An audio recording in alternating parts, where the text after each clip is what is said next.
um rotariano desse que nos enche de alegria, mas com informações importantes para você, para que você conheça mais e melhor a respeito de uma instituição internacional onde homens e mulheres trabalham socialmente para os nossos irmãos menos favorecidos. Nós falamos, por exemplo, aqui da vez passada, de que o governo brasileiro tem uma ajuda dirigida aos nossos irmãos do Haiti. Falamos também da necessidade de socorrer os nossos irmãos brasileiros, já que nós vimos de uma catástrofe agora no final do ano em Angra dos Reis, onde famílias inteiras foram dizimadas, infelizmente, com 62 mortes. Nós continuamos a assistir na televisão todos os dias o que está acontecendo em São Paulo e no sul do país, mais propriamente, onde, outra vez, a população mais pobre e mais sofredora também necessita de assistência. Fizemos um apelo a você que é autoridade, a você que se integra de maneira até piedosa em benefício dessas pessoas, onde o Rotary faz um apelo para que tenhamos uma atenção especial com o Haiti, mas que não nos esqueçamos dos nossos irmãos brasileiros. Qual é a visão rotária com relação a essas catástrofes que estão acontecendo nesse começo de ano de 2010? O que é mais fácil de se ver é a ação solidária de rotarianos, de voluntários em geral, que procuram levar gêneros alimentícios, agasalhos, socorrer aquelas pessoas que estão em desespero por conta de tudo isso. E é muito bonito o que nós vimos o ano passado como mobilização do Rotary em favor das vítimas de Santa Catarina, foi alguma coisa de emocionar. Mas isso é, de um certo modo, um lugar comum, onde há um grande desastre, o Rotary tem se feito presente. O rotariano, graças a Deus, é um tipo de ser humano que ele, à medida que pratica o Rotary, ele parece que se educa melhor para sentir as dificuldades do outro e transmitir a sua solidariedade. Eu acho que nós vamos muito na linha de uma declaração, certa vez dada pelo Papa Paulo VI, quando a Itália foi vítima de um grande terremoto. O Papa disse naquela ocasião: os nossos corações têm que funcionar como verdadeiros sismógrafos, capazes de captar todas as vibrações do sentimento humano. Então, nós estamos praticamente de plantão para ajudarmos, na medida do possível, as nossas comunidades. Mas há um outro tipo de ação que os rotarianos têm feito e precisam fazer cada vez mais. É de chamar a atenção dos governantes, da própria sociedade, para certas ações que não são evitadas e que poderiam ser evitadas. Por exemplo, São Paulo é hoje uma cidade que vive em muitas áreas submersa frequentemente. E esses 44 dias de chuva em São Paulo têm provocado alagamento em quase todo canto. Mas é frequente também a gente ver ali a Marginal Tietê, o Tietê transbordando. O que tem se passado? O indivíduo vê a rua pavimentada, pavimenta também a área do seu prédio, pavimenta a área que seria do jardim da sua casa, e no momento em que a água não tem nenhuma possibilidade de infiltração no terreno, vai escorrer. E escorrendo, começa a encher aquelas partes mais baixas. Quando você coloca água numa bacia, daqui a pouco a bacia transborda, porque você coloca mais do que a sua capacidade permite. Isso acontece nas cidades. A tragédia que a gente viu agora na Angra dos Reis foi de uma instalação colocada num local de alto risco. Como de alto risco são habitações nos morros da periferia do Recife, então você muitas vezes fica à beira de um desastre, porque você não se preveniu. Graças a Deus tem havido muita proteção de lona nesses morros, tem se evitado muito desmoronamento. Todavia, volto a chamar a atenção, um presidente do Rotary Internacional, um arquiteto brasileiro chamado Paulo Viriato Corrêa da Costa, ele, quando presidente no ano 90-91, ele lançou um programa Preserve o Planeta Terra. Tudo aquilo que Paulo considerou para o lançamento desse programa continua absolutamente válido nos dias atuais. Se a gente for examinar os textos de 20 anos, quando Paulo foi presidente, a gente colocaria tudo isso como lição para a sociedade atual. Eu tive o privilégio de há 2 dias conversar com o presidente do meu clube, Estevão Brito, com o querido companheiro Jairo Rocha, no escritório do próprio Jairo, e com o deputado federal Raul Jungmann. Era uma conversa em que nós trocávamos ideias sobre uma maneira do Rotary apoiar determinadas causas. O deputado tem se preocupado muito com questões ligadas à juventude, com questões ligadas à segurança, mas ele fez uma informação assim muito importante. Ele disse que quando a reunião recente realizada em Copenhague sobre mudança de clima encerrou, eu percorri uns cenários da própria Copenhague e tive acesso a um grande painel que colocava as 100 cidades do mundo que estariam fadadas a desaparecer dentro de 100 anos. E uma dessas cidades é o Recife.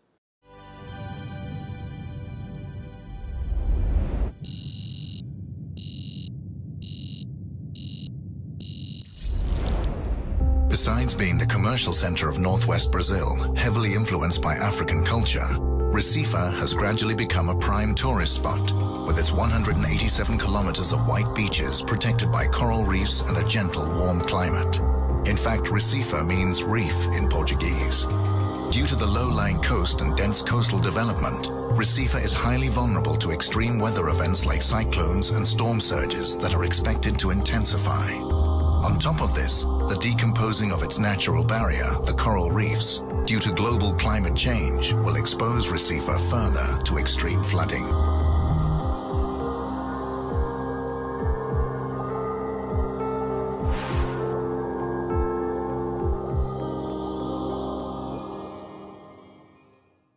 Cada dia que passa, a maré avança cada vez mais e a orla só está sumindo. O que eu vejo é que a Boa Viagem vai cada dia mais se desvalorizar, né, com o avanço do mar. Então, as autoridades precisam tomar providências para que não acabe avançando e fazendo com que a desertificação do nosso interior de Pernambuco aconteça.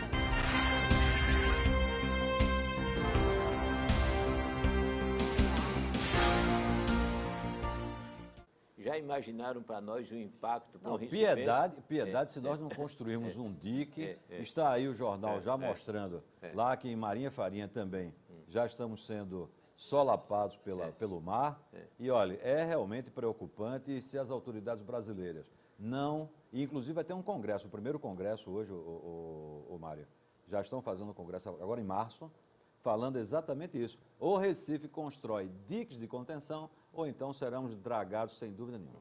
Mas a questão, Brian e telespectadores, é que há muito tempo já se detectou a oportunidade da construção desses diques. Todavia, o problema agora é muito mais grave.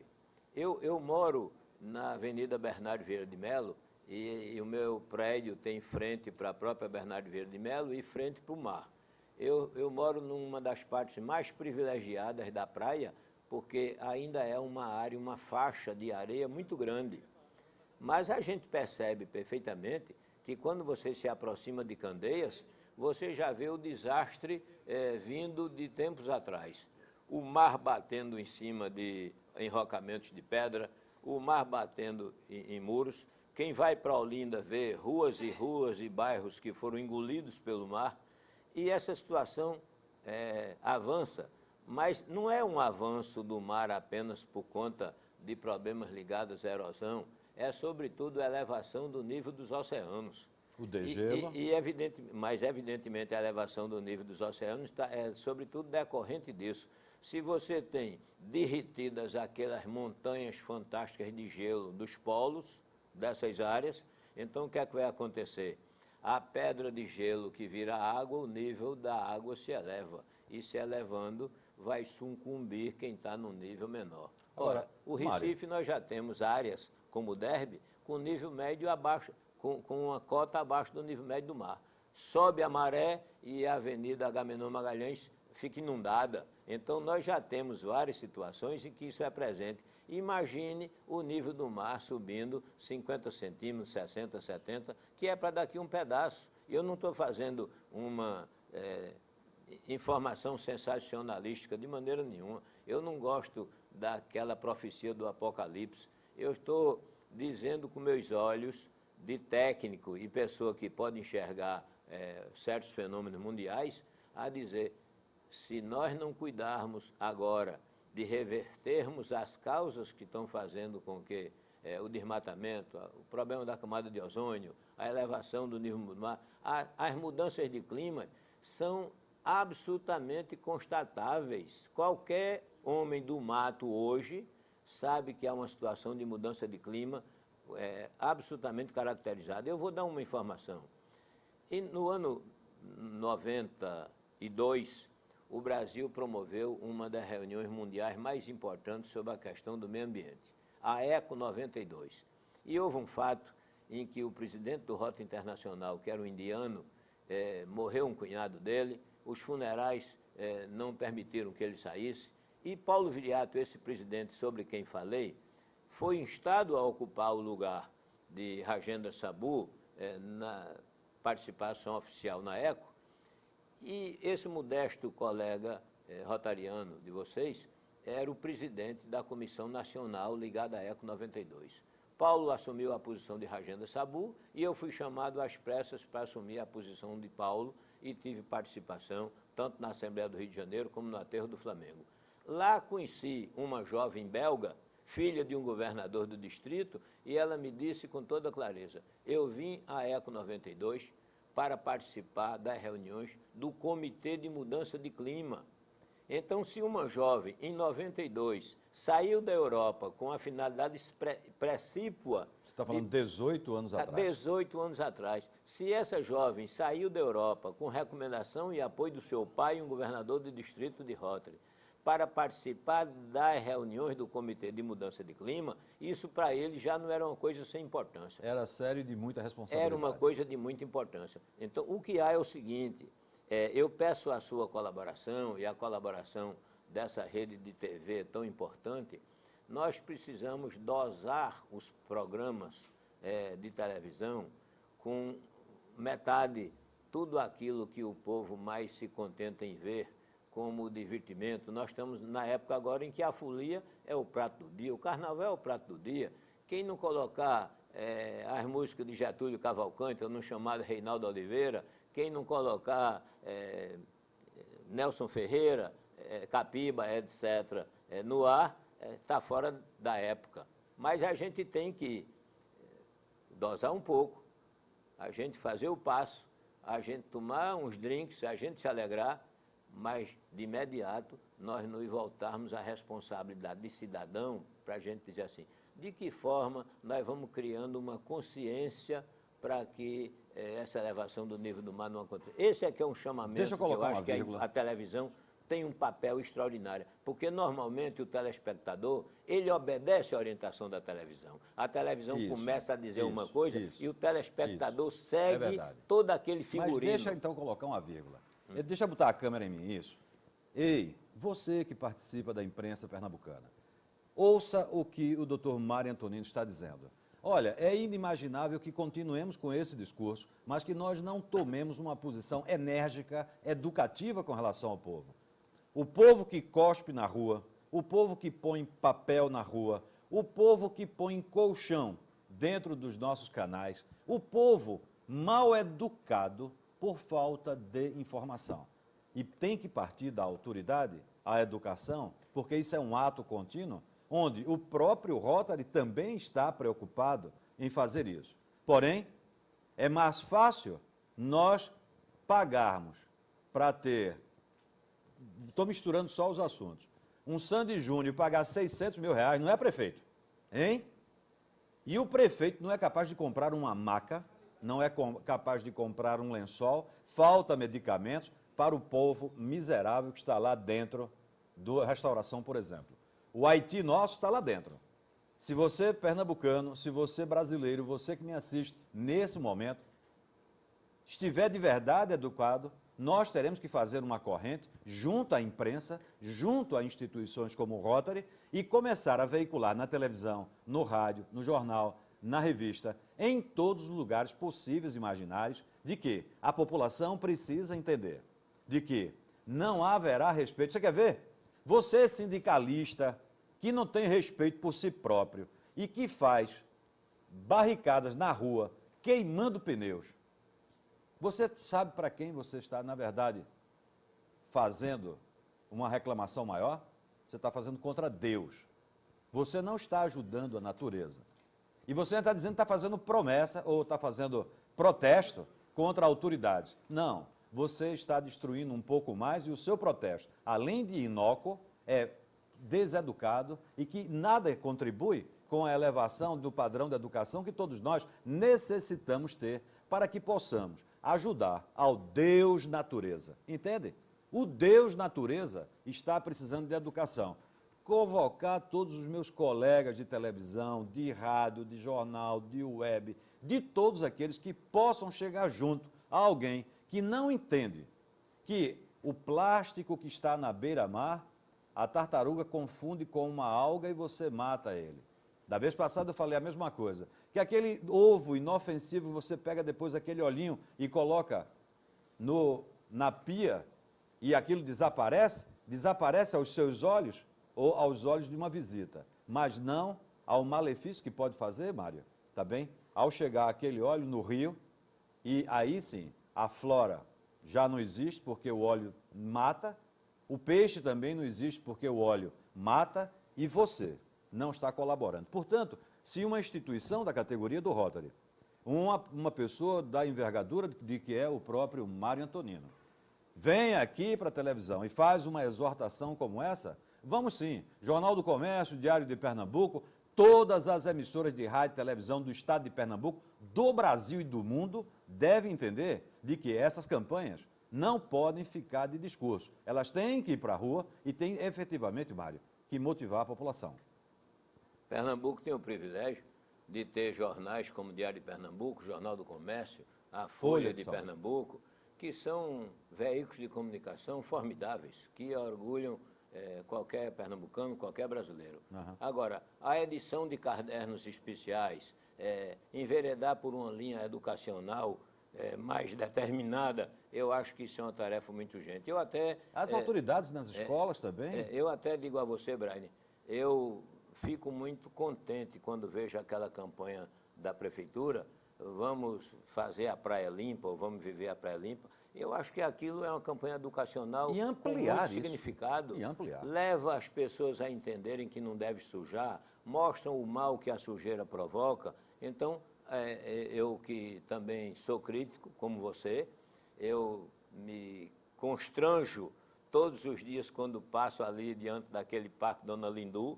Aquilo, para mim, foi uma ofensa ao bom senso, à pernambucanidade.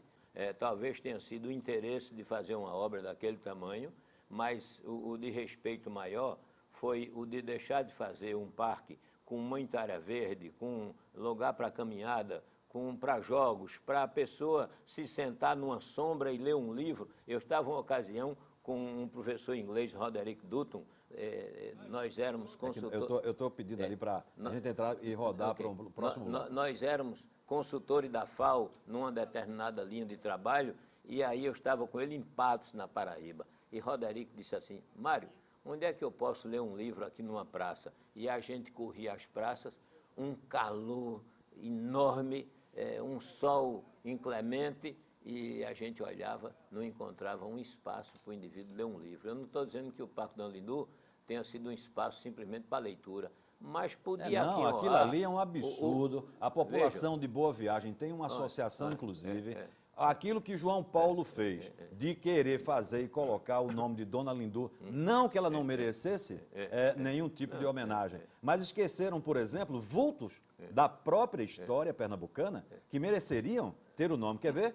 Frei Caneca. Mas desculpe, eu não quero nem entrar nessa linha. Você está falando da linha da natureza e está tudo cimentado lá. O que mais me constrange é da natureza do projeto.